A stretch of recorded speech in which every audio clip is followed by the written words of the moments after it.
नमस्कार दर्शकों।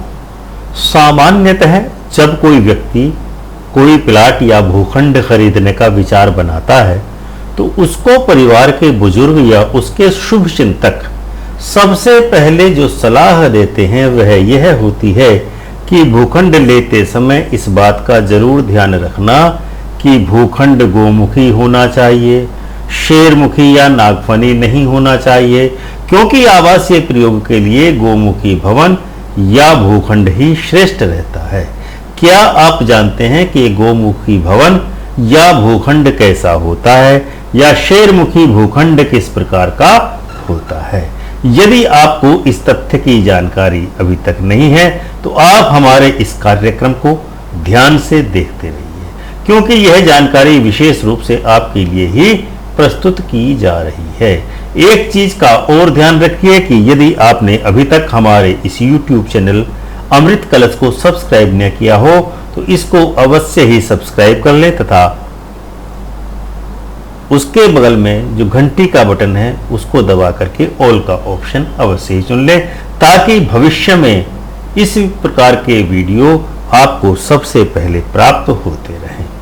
सामान्यतः वास्तुशास्त्र तथा बोलचाल की भाषा में किसी भी भवन या घर के द्वार के लिए दो प्रकार की संज्ञा दी गई है। नंबर 1 गोमुखी भवन तथा नंबर 2 नागफनी या शेरमुखी भवन। इन दोनों में से पहले प्रकार की संपत्ति को आवासीय प्रयोजन के लिए सर्वश्रेष्ठ माना गया है, जबकि दूसरे प्रकार की संपत्ति को व्यापारिक अथवा वाणिज्यिक कार्यों के लिए सर्वथा उपयुक्त माना गया है। क्या गोमुखी या नागफनी शेप संपत्ति की दिशा से अधिक महत्वपूर्ण होती है?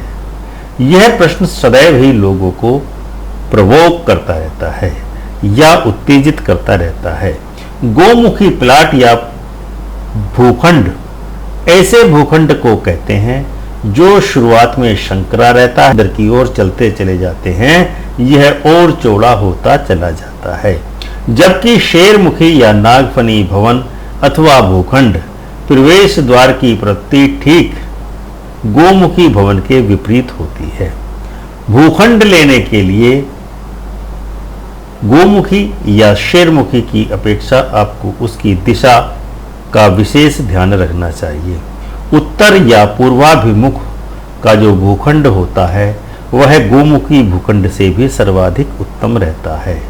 गोमुखी प्लाट के बारे में विचार दक्षिण या पश्चिम मुखी प्लाट के बारे में ही करना चाहिए, क्योंकि पश्चिम और दक्षिण दिशा को वास्तुशास्त्र में सौभाग्यशाली नहीं माना गया है।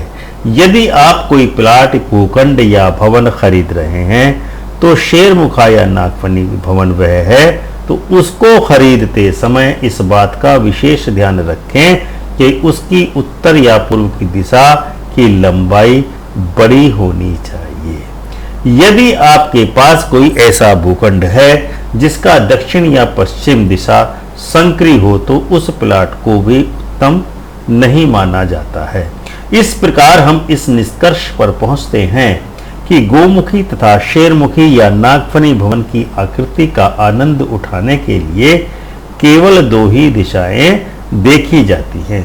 वह दोनों दिशाएं हैं दक्षिण दिशा और पश्चिम की दिशा, जबकि किसी भी नियमित आकृति चाहे वह वर्गाकार हो या आयताकार हो, उसका चयन करते समय प्रवेश की दिशा उत्तर या पूर्व दिशा ही होनी चाहिए।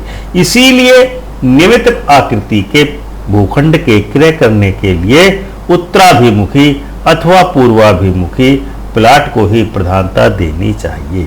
नियमित आकृति का भूखंड या भवन तो दक्षिण या पश्चिम मुखी भी स्वीकार्य है। दर्शकों, यह था हमारा आज का कार्यक्रम। यदि आप हमारे इस कार्यक्रम को हमारे फेसबुक पेज वास्तु ज्ञान पर भी देख रहे हैं तो हम आपसे निवेदन करते हैं कि आप हमारे इस वीडियो और पेज को अवश्य ही लाइक करें। धन्यवाद। ओम श्री माधवाय नमः।